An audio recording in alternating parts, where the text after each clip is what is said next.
আপনি এখন এখান থেকে বাইরে হয়ে যান। আমি আপনাকে চাইলেই এখান থেকে তুলে নিয়ে যেতে পারি। তুইলা লয়ে যাইবেন? যান, আপনি ভুইলা গেছেন আপনি ডিউটিতে আছেন। রানিং চেয়ারম্যানরে তুইলা নিয়ে যাইতে চান? আপনি তো ফাইসা যাইবেন স্যার। এত বড় দুঃসাহস দেখায় না। সাহেব, তোমার মতো গোলামের কাছ থেকে জ্ঞান নেওয়ার আমার কোনো প্রয়োজন নাই। আর তোমার দুঃসাহস দেখে আমি অবাক হচ্ছি। সময় মতো আমি তার প্রতিশোধ নেব। আপনি ইতিমধ্যে যে দুঃসাহস দেখাইছেন সেটাই অনেক। খুব শীঘ্রই আপনার কর্মফল ভোগ করতে হবে, বড়জোর 1 মাস।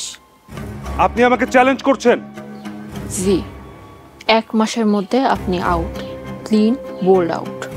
আপনার চ্যালেঞ্জ গ্রহণ করলাম, আর 1 মাসের মধ্যে আপনাকে টেনে হিচড়ে এই গদি থেকে আমি নামাবো। পারলে আটকাবেন।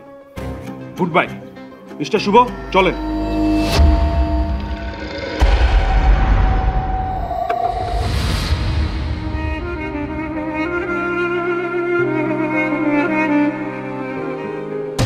দেখছেন স্যার, কত বড় বেয়াদব, অহংকারে অন্ধ হয়ে গেছে। আমার নামটা জানেন তো? Sub inspector Mintu. এই অপমানের কঠিন শোধ আমি 7 দিনের মধ্যে বুঝিয়ে দেব। স্যার, আপনি মশা মাইরা হাত কালো করবেন কেন? আপনি মজিদ ভাইয়ের বেলের ব্যবস্থা করেন, বাকি শোধ মজিদ ভাই নিব। আমার তরফ থেকে মজিদ ভাইয়ের জামিনে কোনো বাধা নেই। তদন্ত প্রতিবেদনের সবকিছু মজিদ ভাইয়ের ফেভারে যাবে। আপনারা আপনাদের মতো করে মজিদ ভাইয়ের জামিনের জন্য আবেদন করেন, বাকিটা হয়ে যাবে ইনশাআল্লাহ। আলহামদুলিল্লাহ। বস, আপনি কি চান? আপনি খালি মুখ দিয়ে বের করেন, উচ্চারণ করেন, আপনার সামনে হাজির হয়ে যাব। আমি সাব ইন্সপেক্টর মিন্টু। আমি কখনো ঘুষ খাই না, কিন্তু এই মিন্টুর একটা ডিমান্ড আছে। কি ডিমান্ড স্যার? মোটরসাইকেল লাগবো নাকি আইফোন? খালি আপনি বলেন, আপনার সব আইনা দিব। উচিত শিক্ষা। উচিত শিক্ষা? স্যার, এটা তো বুঝলাম না। উচিত শিক্ষা কই পামু? আপনাদের মজিদ ভাই এই চেয়ারম্যান সাহেবা সাদিয়ার উচিত শিক্ষা দিতে পারে, তাহলে আমার ডিমান্ড ফুলফিল হবে, আর এতেই আমি খুশি। স্যার, এইবার আমগো দল ভারী। সাদিয়া সাহেবরে সামাল দিতে পারবো, আপনার মনের বাসনা পূর্ণ হইব। আজ তাহলে আসি। আসসালামু আলাইকুম। ওয়ালাইকুম আসসালাম।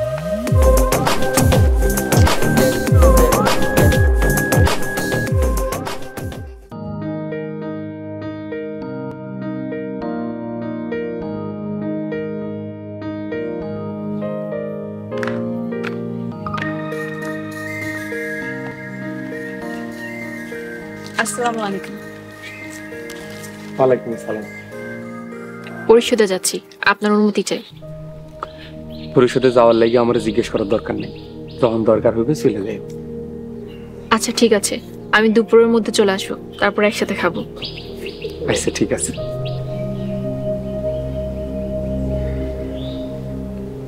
সাহেব, আমি আপনাকে একটা কথা বলতে চাই, খুব সিরিয়াস। খুব সিরিয়াস? আচ্ছা খারাপ, তাহলে একটু সিরিয়াস হয়ে নি। ঠিক আছে, এবার কম। I love you.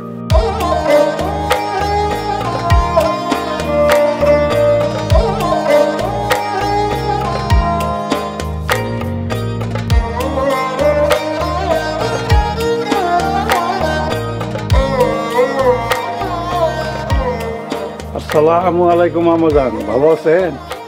ওয়ালাইকুম আসসালাম কাকা, আলহামদুলিল্লাহ ভালো আছি। আপনি কেমন আছেন? আর মা ভালো থাকার দিন তো শেষ। মজিদ আসলে গ্রামে থাকতে পারবো কিনা সন্দেহ, তাই মা অনেক ভয়ে আছি। কেন কাকা, কি হয়েছে?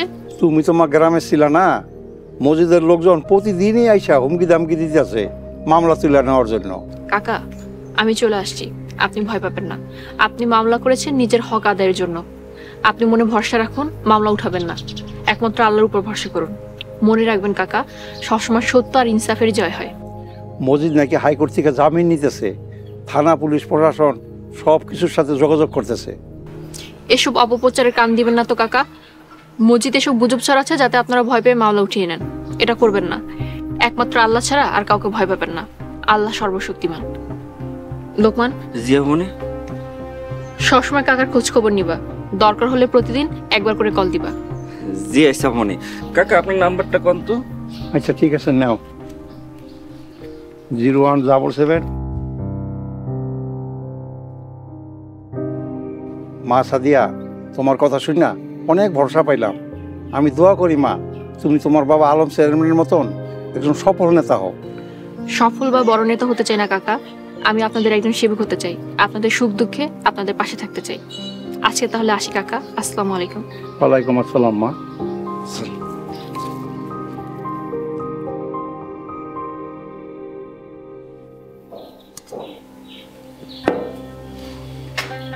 সকালে বাজারে গেছিলাম, শুনলাম মজিদ নাকি খুব তাড়াতাড়ি জামিন পাইব। পাইলে পা, একদিন না একদিন জামিন তো পাইতই। আপনি সাথে থাকলে কোনো ভয় নাই।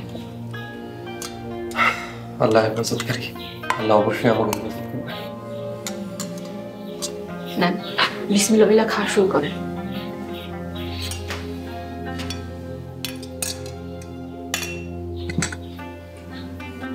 বিসমিল্লাহ। বিসমিল্লাহ। একটা কাজের মানুষ না রাখলেই না, আপনার অনেক কষ্ট হয়ে যেতেছে। সাদিয়া, আমার হলে অযথা চিন্তা করো না তো। সমস্যা শুধু আপনার না, আমাগো সবার। বিশ্বাসী মানুষ পাওয়া কঠিন, কিন্তু কারো না কারোতে বিশ্বাস করাই লাগবে। খাইতেছেন তাই সালাম দিলাম না। আপামনি, রান্ধন বারণ খাওয়া দাওয়ার কষ্ট সব শেষ। কিভাবে? সালমা কই, আসো।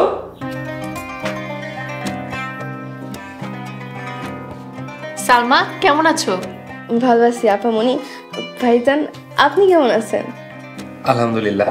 সালমা, আমগুলো খাইতে বস। আমরা পরে খাইনি মনে। আপামনি, বাড়িতে রান্ধন বাড়ানোর লোক দরকার তো, তাই সালমারে খবর দিয়ে আনলাম। আপনি কইলে ও কাজে লেগে যাইব। আপামনি, আমার এই কাজে রাখলে আপনাকে কোনো ভয় নেই। আপনাকে দয়ায় আমার মা সুস্থ হয়েছে। আপনাদের কাছে আমি কৃতজ্ঞ। আপনাকে সেবা করার আমার সুযোগ দেন। সালমা, তোমাকে তো আমি কাজের মেয়ে হিসেবে রাখবো না। যদি কাজের মেয়ে হিসেবে এসে থাকো, তাহলে দুপুরে খেয়ে চলে যাও। আপামনি, সালমার সব দায়িত্ব আমার, আমি সব সময় চোখে চোখে রাখুন। লোকমান, তুমি এত কথা বলো কেন? সালমাকে আমি কাজের মেয়ে হিসেবে রাখবো না, এটাই আমার শেষ কথা। তবে সালমা যদি আমার বোন হিসেবে থাকতে চায়, তাহলে থাকতে পারে। কি সালমা, বোনের বাসায় কাজ করতে কোনো আপত্তি নেই তো? আমরা কিন্তু তোমার রান্নার বিশাল ভক্ত। আলহামদুলিল্লাহ আপা, আমার কোনো আপত্তি নেই। আমি এখন গিয়ে কাজে লেগে যাই।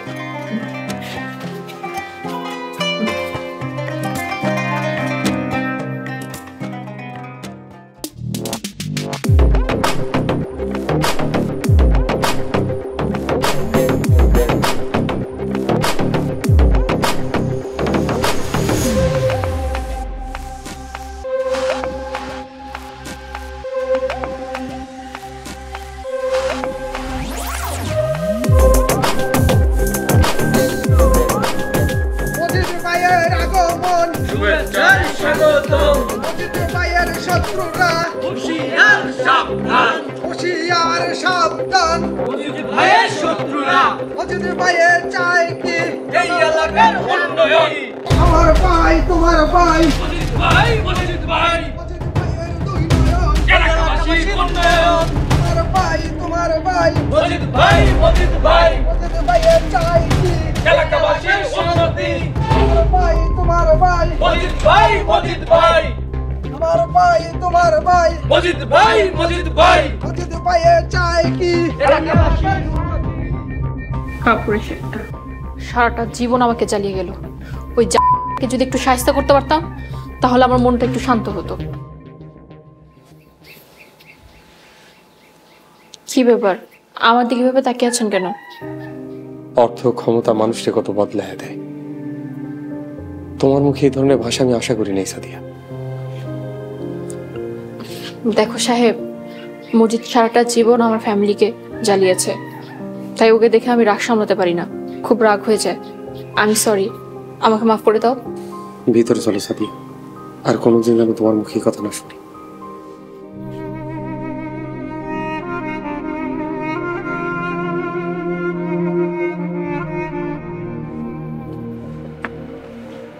ডাক দে। এই বুড়া, এই রং চাচা ঘরে আছেন? বাইরে এই রং চাচা, বাইরে।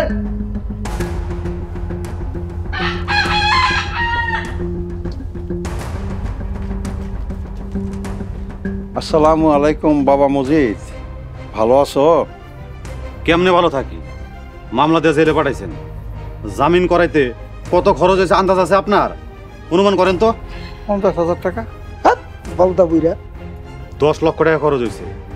আর কষ্টের কথা বাদই দিলাম, আপনি আমার এই ক্ষতিপূরণ দিবেন। এই মুরব্বী, 10 লক্ষ টাকা দিবেন, নইলে এই গ্রামে থাকতে পারবেন না, গ্রাম ছাড়া করে দিমু। বাবা আমি গরিব মানুষ, এত টাকা আমি কই পামু? ওই বুড়া বন্ডামি করো না। মামলার সময় যে তুমি কোর্টে গেছো আইছো, ওই টাকা কই পাইছো? সাদিয়া দিছে। বাবা তুমি আমার মাফ করে দাও। তুমি যদি আমার জমিটা না নিতা, আমার ছেলেরও যদি তুমি না মারতা, তাইলে কিন্তু আমি মামলা করতাম না। বাবা মজিদ, তুমি আমার জমিটা ফেরত দাও। জমি ফেরত চান না? ফেরত পাইবেন। আর আমি তো আপনার জমি দখল করি নাই, চাষাবাদ করার জন্য নিয়েছিলাম। আর জমি যদি সত্যিই ফেরত চান, আমার কথা মতো কাজ করতে হইব। মুরব্বী, টাকাও দিতে হইতো না, গ্রামও ছাড়তে হইতো না। দারুণ অফার, অফারটা মিস করেন না। এছাড়া তো কোনো উপায় নেই বাবা। আচ্ছা বলো কি করতে হইব? এই তো লাইন আইছে। মেম্বার আরে বুঝায় কো। আব্দুর রহিম চাচা, আপনার বেশি কিছু করতে হইতো না।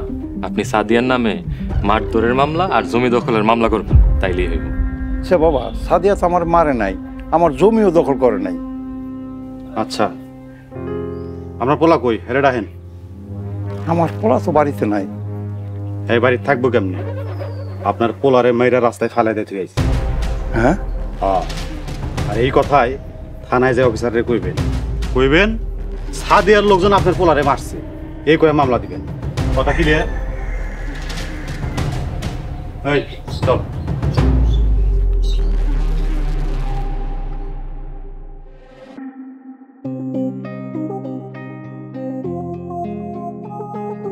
সালাম আলাইকুম মিন্টু সাহেব, কেমন আছেন? ওয়ালাইকুম আসসালাম, ভালো আছি। আপনার খবর কি? ভালো। সাদেরে ধরার জন্য জাল বিছানো শেষ। মজিদ ভাই, আপনাকে ধন্যবাদ। আজ আসি। মিন্টু ভাই, আপনার কাছে আমার একটা প্রশ্ন জানার ছিল, যদি অনুমতি দেন তাহলে করতে পারি। অনুমতি চাচ্ছেন? হ্যাঁ বলেন। সাদিয়া আমার সাবেক স্ত্রী। সাদিয়ার আলোক চেয়ারম্যানের উপরে আমার মেলা দিনের ক্ষোভ, কিন্তু আপনি হ্যাগর ক্ষতি করতেছেন বিষয়টা আমি বুঝতেছি না। আপনাকে অনুমতি দিয়ে মনে হয় ভুল করলাম, কারণ তো একটা আছে, বিষয়টা অনেকটা ব্যক্তিগত। যাই হোক, আপনি যে কাজটা করছেন সেটা সাবধানে করবেন। আজ আসি। আসসালামু আলাইকুম। ওয়ালাইকুম আসসালাম।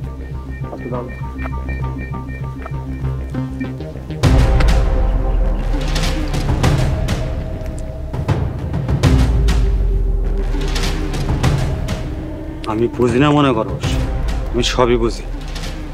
সাদিয়ারে না পাওয়ার কষ্টে ওর ক্ষতি করার জন্য তুই ঘুরতে আসিস। চলেন ভাই।